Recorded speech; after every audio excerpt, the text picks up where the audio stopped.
Bonjour et bienvenue, c'est Politique et vous, votre rendez-vous avec une personnalité qui fait l'actualité politique dans l'agglomération lyonnaise.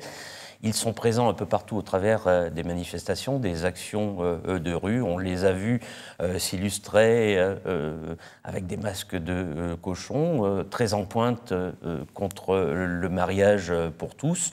Je reçois aujourd'hui Damien Rieu. Bonjour Damien Rieu. Bonjour. Vous êtes le porte-parole de Génération Identitaire à Lyon, un mouvement jeune qu'on a vu encore ces derniers jours dans les rues manifester contre la loi du mariage pour tous. Comment vous arrivez à fédérer, et d'abord les identitaires, les Générations Identitaires à Lyon, c'est combien de personnes ?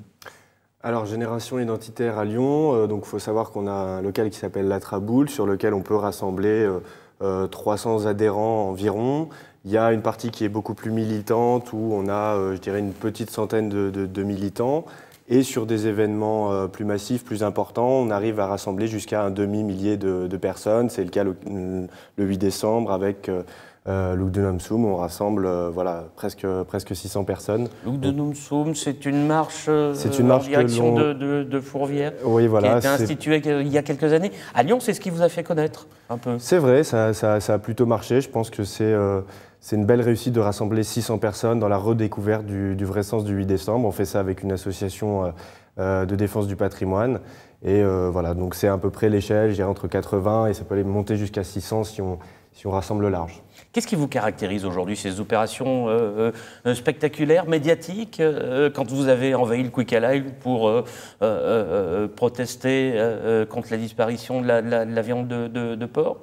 On a une expérience dans le domaine de la communication, dans le buzz, dans Internet, etc. Donc c'est vrai qu'on essaye de jouer un petit peu avec des coups médiatiques pour mettre des sujets de société en débat sur la table, pour obliger les médias et les politiques à parler de certains sujets. Et je vois qu'on a été quand même des précurseurs, puisque que ce soit sur le racisme anti-blanc, que ce soit sur la viande halal, où il y a eu le scandale après le Quick Halal, sur plein de sujets, ou les prières de rue, encore une fois, on a été les éléments déclencheurs du débat. Ensuite, il y a eu débat, et parfois il y a eu des lois derrière, ou en tout cas des débats publics. On vous reproche une certaine radicalité, parfois.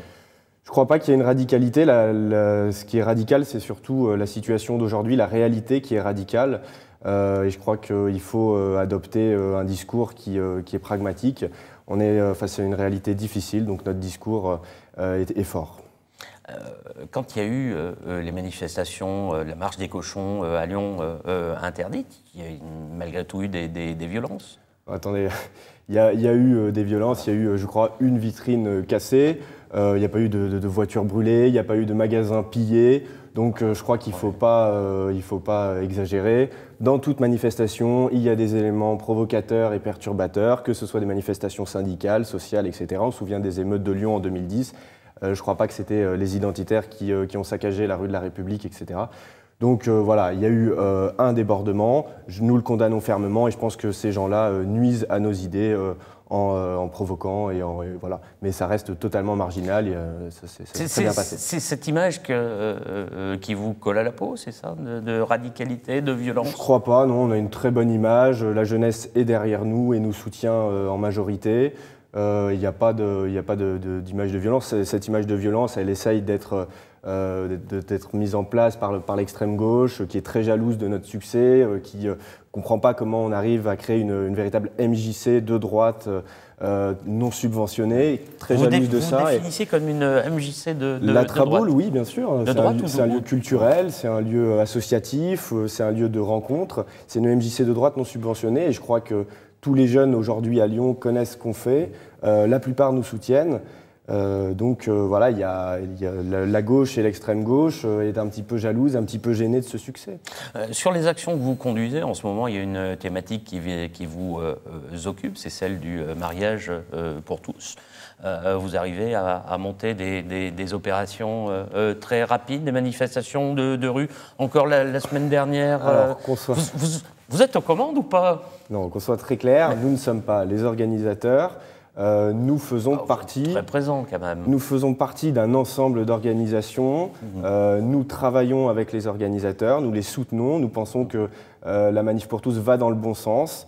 Et nous soutenons toutes les initiatives qui vont dans le bon sens parce que nous sommes des pragmatiques. Aujourd'hui, nous, on considère que la famille, c'est un point fondamental de notre identité. On est là pour la défendre et donc on est en première ligne dans ce combat. Ça ne veut pas dire que c'est nous qui organisons tout. Donc vous faites la différence chez les identitaires entre mariage, PMA, GPA, adoption Écoutez, on sait très bien que la PMA et la GPA viendront derrière, puisque à partir du moment où il y aura le mariage, légalement, devant l'Europe, devant plein d'institutions, on ne pourra plus refuser la GPA et la PMA, donc c'est un package.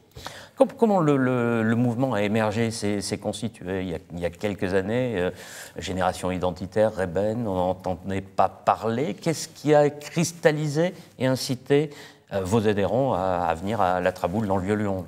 Encore une fois, c'est la réalité d'aujourd'hui, de la France d'aujourd'hui, du Lyon d'aujourd'hui. C'est l'explosion de la délinquance, c'est des jeunes aujourd'hui qui sont en première ligne face à l'immigration, qui sont en concurrence avec l'immigration sur le logement, sur l'emploi, qui sont victimes de discrimination, de racisme anti-blanc. Et la réalité fait que les jeunes se pressent pour venir chez nous et viennent nous rejoindre en nombre. Vous pensez que vous allez supplanter des mouvements comme le Front National de la Jeunesse, le FNJ, tout ça pour en venir en fait à des possibles accords électoraux? Oui, parce que, attendez, dans la logique de l'engagement politique, il y a l'action, on essaie de se présenter aux élections. Si on regarde un petit peu les mouvements de jeunesse à Lyon, pour vous donner une ordre d'idée, le MJS Rhône sur Facebook, je fais un simple constat, 158 personnes. Nous, Rebeen, sur Facebook, on est 5000. Voilà. Donc je pense qu'au niveau de mouvement de jeunes, que ce soit en nombre et en activité, on a largement supplanté tous les autres mouvements de jeunesse à Lyon.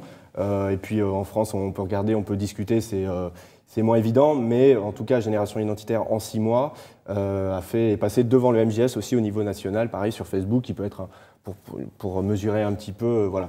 Donc évidemment, c'est un succès. Après votre question sur le Front National, donc, on représente une force militante, une force politique, surtout chez les jeunes à Lyon. Les élections sont un temps de rassemblement. Et donc on est prêt à rejoindre des listes sur des projets communs malgré nos divergences. Donc ça peut être le Rassemblement Bleu Marine, ça peut être autre chose, ça peut être des listes indépendantes, ça peut être, voilà, il n'y a pas que le Rassemblement Bleu Marine. Mais en tout cas, comme on l'a dit à la Convention identitaire l'automne dernier, nous sommes prêts à des listes d'union. Vous avez eu des appels du pied Écoutez, je ne vais pas rentrer dans les détails. On va quand même... On s'intéresse à la vie politique locale et on discute avec tout le monde. Donc voilà, on en est au terme de discussion et de voir qu'est-ce qu'on peut faire. Le Front National dans le Rhône, Christophe Boudot disait il y a quelques semaines ici sur cette télévision, sur ce plateau, que oui peut-être pas, il entretient le flou. Qu'est-ce qui pourrait coincer?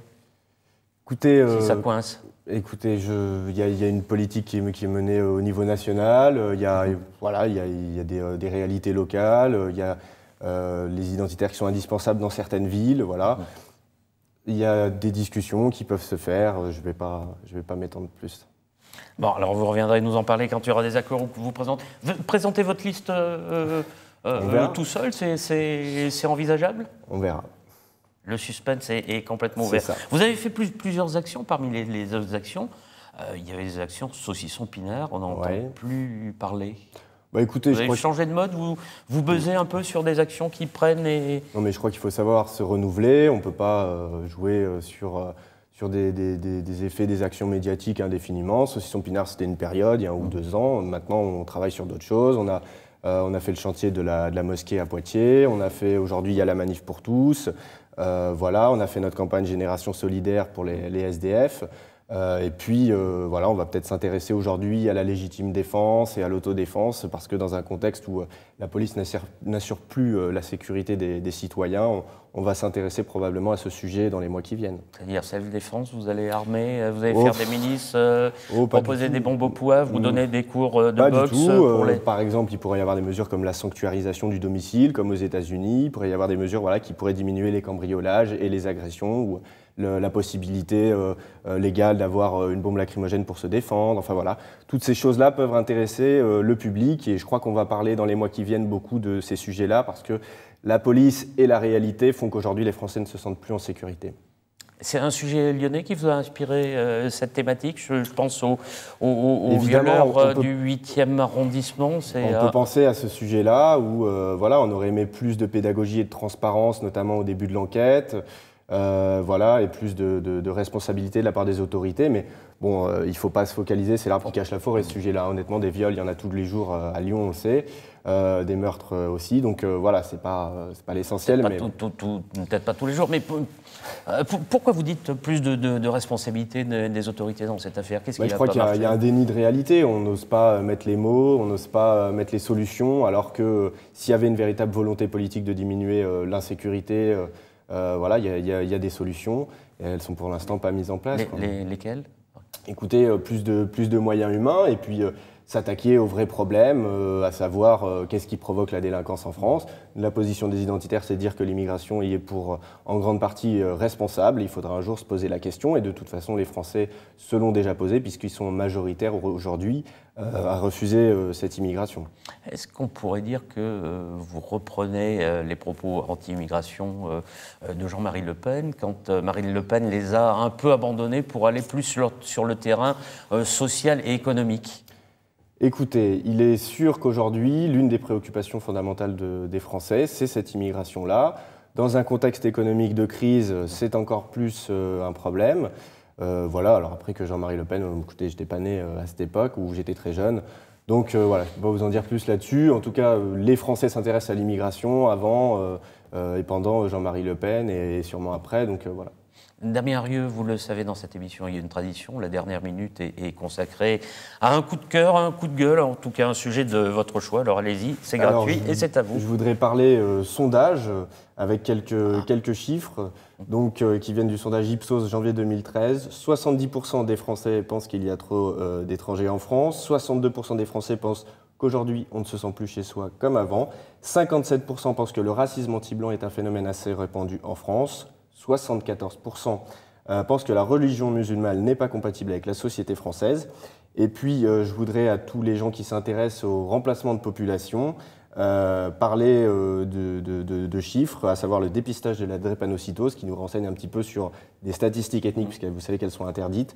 60% des nouveau-nés en Île-de-France ont un ou deux parents d'origine extra-européenne, puisque 60% des nouveau-nés d'Île-de-France sont dépistés à la drépanocytose, pour ceux que ça intéresse, sur le remplacement de population dans ce pays. Merci Damien Arieux d'avoir participé à cette émission. Merci à vous d'avoir suivi Politique et vous, et à très bientôt sur l'Urcapital TV.